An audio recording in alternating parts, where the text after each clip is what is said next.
심장은 우리 몸 장기 중에 가장 중요하기 때문에 이제는 정말 많이 안 좋아져 있는 상태라고 할 수 있고요. 어쩌면 심장이 보내는 구조 요청일 수 있습니다. 그렇다면 심장이 무너지면 나타나는 증상은 어떤 것들이 있는지,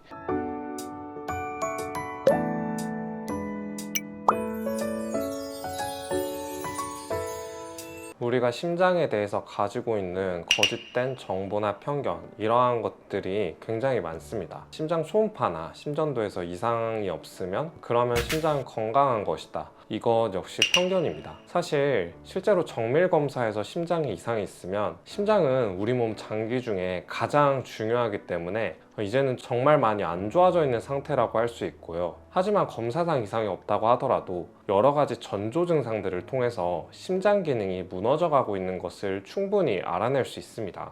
무심코 지나가는 심장의 두근거림, 손발이 차고 이런 증상들이 사실은 심장이 보내는 신호일 수 있다는 것이죠. 그렇다면 심장이 무너지면 나타나는 증상은 어떤 것들이 있는지 대표적인 증상 5가지에 대해 설명해 드리겠습니다.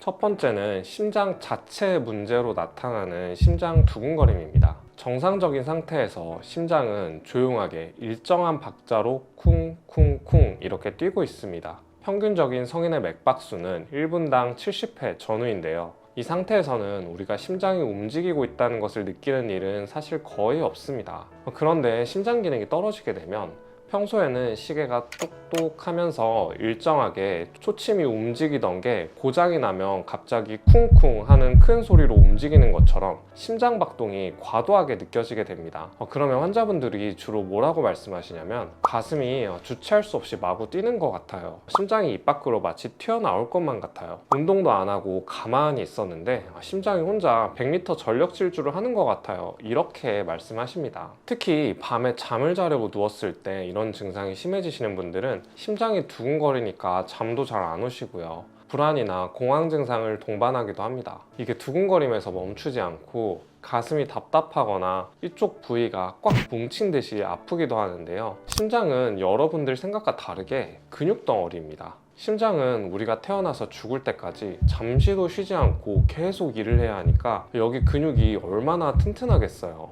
그런데 여러분들 운동을 많이 하거나 피곤하면 종아리에 쥐가 나거나 어깨 근육이 많이 뭉치고 그런 경험이 다들 있으시죠? 심장 근육도 똑같습니다. 심장 기능이 떨어져서 혈액 공급이 잘 안 되거나 아니면 심장이 과도하게 일을 할 경우에는 이 심장 근육도 다른 근육들처럼 통증을 느끼거나 뭉쳐서 압박을 느끼게 되는 거죠. 실제로 협심증이나 심근경색 등 주요 심장 질환이 있을 때도 이 가슴 통증이나 압박감이 심하게 나타나거든요. 그래서 이 부위에 나타나는 증상들도 다 심장 기능이 떨어지고 있다는 신호라고 생각하시면 되겠습니다. 두 번째로 수족냉증과 손발이 잘 붓는 분들, 유독 손발이 차신 분들이 있으시죠. 태어날 때부터 손발이 많이 차신 분들도 있고 또 원래는 손발이 따뜻했는데 나이가 들면서 점점 손발이 언제부턴가 차고 시리고 붓고 그렇기도 합니다. 심장이 하는 주요 역할은 펌프질을 통해서 전신에 혈액을 공급하는 거거든요. 심장은 우리 몸 가슴 좌측에 위치하고 있으니까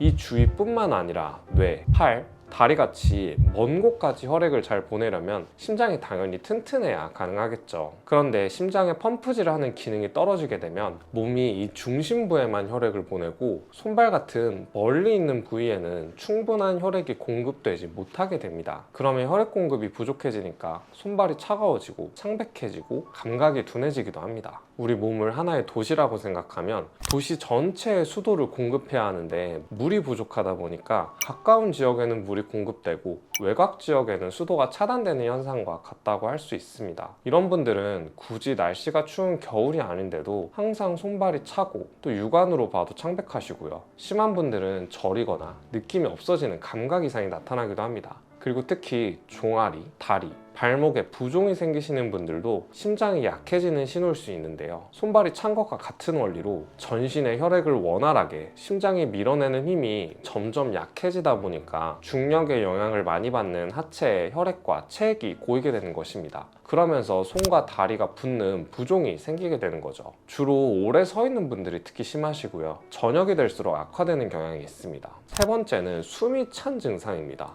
종종 숨이 너무 가쁘거나 가슴이 답답하면 폐에 문제가 생긴 건 아닐까라고 생각하시죠? 하지만 알고 보면 심장이 약해졌을 때 가장 먼저 나타나는 증상 중 하나가 바로 숨이 찬다는 느낌입니다. 처음에는 계단으로 오를 때나 조금만 빨리 걸어도 숨이 턱 막히는 경험을 하게 됩니다. 예전 같으면 거뜬했던 일상활동이 힘들게 느껴지는 거죠.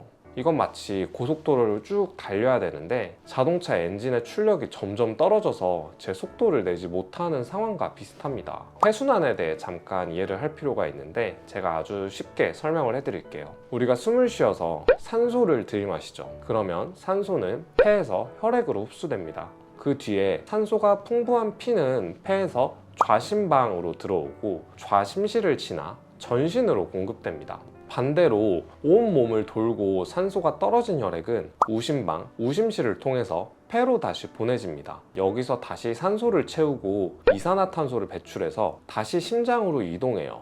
그 뒤에 다시 전신으로 혈액을 공급하는 원리입니다. 그런데 심장이 약해지게 되면 이 폐로 가는 순환에 병복 현상이 생깁니다. 우심실에서 폐로 혈액을 제대로 밀어내지 못하면 혈액이 폐에 정체되면서 산소 교환이 어려워지게 되거든요. 그래서 숨이 가빠지고 얕은 호흡을 하게 됩니다. 즉, 심장이 우리 몸 구석구석에 산소를 실어 나르기엔 힘이 부족해졌다는 뜻이죠.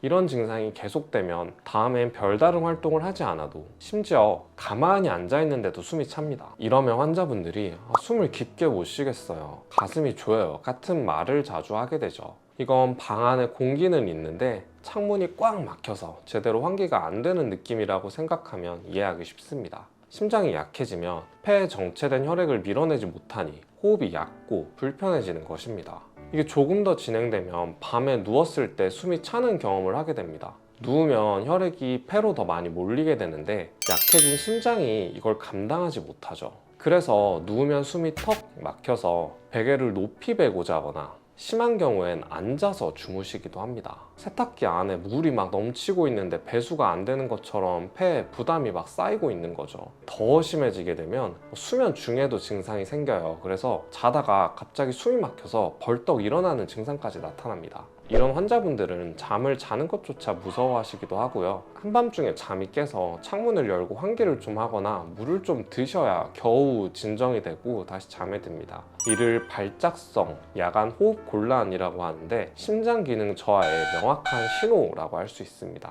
이처럼 우리가 이게 폐 때문인가 하고 넘기는 숨이 찬 증상들 뒤에는 사실 심장이 보내는 구조 신호가 숨어 있을 수 있습니다. 처음에 가벼운 숨참에서 시작되지만 방치하면 일상생활이 어려울 정도로 악화될 수 있기 때문에 초기에 자각하고 관리하는 것이 무엇보다 중요합니다. 네 번째는 전신 피로감입니다. 끝없이 피로감을 느끼는 것도 심장이 약해지고 있는 신호일 수 있습니다. 아까 예시를 든 것처럼 우리 몸을 하나의 도시라고 생각해 보세요. 이 도시에는 장기에 해당되는 수많은 건물들, 세포에 해당되는 일하는 사람들, 혈관에 해당되는 길이 있고요. 이 건물, 사람, 길은 이들이 서로 움직이게 하려면 에너지가 있어야겠죠. 그런데 이 에너지를 실어 나르는 배송 트럭이 바로 혈액입니다. 그런데 혈액이 어디에서 나올까요? 바로 심장에서 나옵니다. 심장이 약해지면 배송 트럭에 평소보다 훨씬 적은 양의 에너지, 즉 적은 혈액만 실리겠죠. 그러면 먼 지역까지는 아예 혈액이 도달하지 못하게 될 수도 있습니다.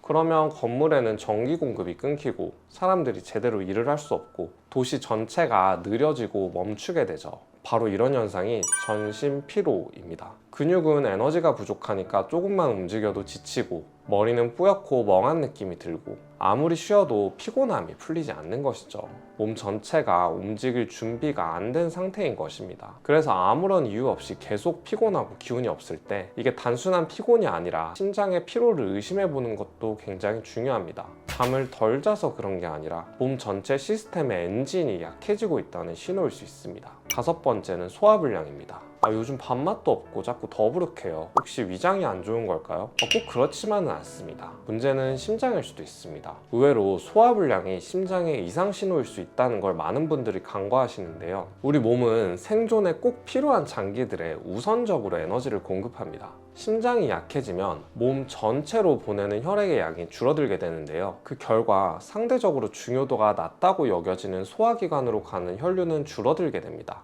이 말은 즉 위장도 힘이 없어지고 일을 잘 하지 못하게 된다는 뜻이죠. 그래서 밥을 먹고 나도 더부룩하고 속이 꽉 찬 느낌이 오래가면서 식욕이 뚝 떨어지는 현상이 나타날 수 있습니다. 심한 경우에는 오심이나 구토 같은 증상이 느껴질 수도 있어요. 특히 심장이 혈액을 제대로 밀어내지 못하고 고이게 되면 복부에 체액이 차는 복수가 생기기도 하고 간에도 혈류가 정체되면서 소화기관 전체가 눌리고 꽉 막히는 듯한 느낌을 줄 수 있습니다. 한의학에서도 비슷한 개념이 있습니다. 심장은 단순히 피를 돌리는 장기일 뿐만 아니라 정신과 전신 기운을 조절하는 중요한 기관으로 여겨집니다. 심장이 약해지면 기운이 빠지고 이 기운의 중심인 비위도 약해져서 소화가 잘 되지 않게 되는 것이죠. 심장도 허하면 비위도 허해진다는 전통적인 해석이 이를 잘 설명해 줍니다. 심장은 우리 몸이라는 도시 전체에 에너지를 공급하는 발전소예요. 이 발전소가 힘이 약해지면 전기 공급이 줄어들고 덜 중요한 지역엔 전기가 끊기죠. 소화기관은 심장의 입장에선 그런 덜 중요한 지역 중 하나입니다. 전기가 약해지면 전자레인지가 음식을 제대로 데우지 못하듯 위장도 음식을 잘 소화하지 못하게 되는 것입니다. 그래서 단순히 위장이 문제인 줄 알고 위장약만 계속 먹다가 증상이 좋아지지 않는 경우에는 이 문제의 근원이 심장일 수 있다는 점을 꼭 기억해야 합니다. 이 모든 증상들은 어쩌면 심장이 보내는 구조 요청일 수 있습니다. 정밀검사 결과가 정상이라고 해서 안심할 수 없는 이유는 기계보다 더 먼저 신호를 보내는 건 결국 내 몸이기 때문입니다.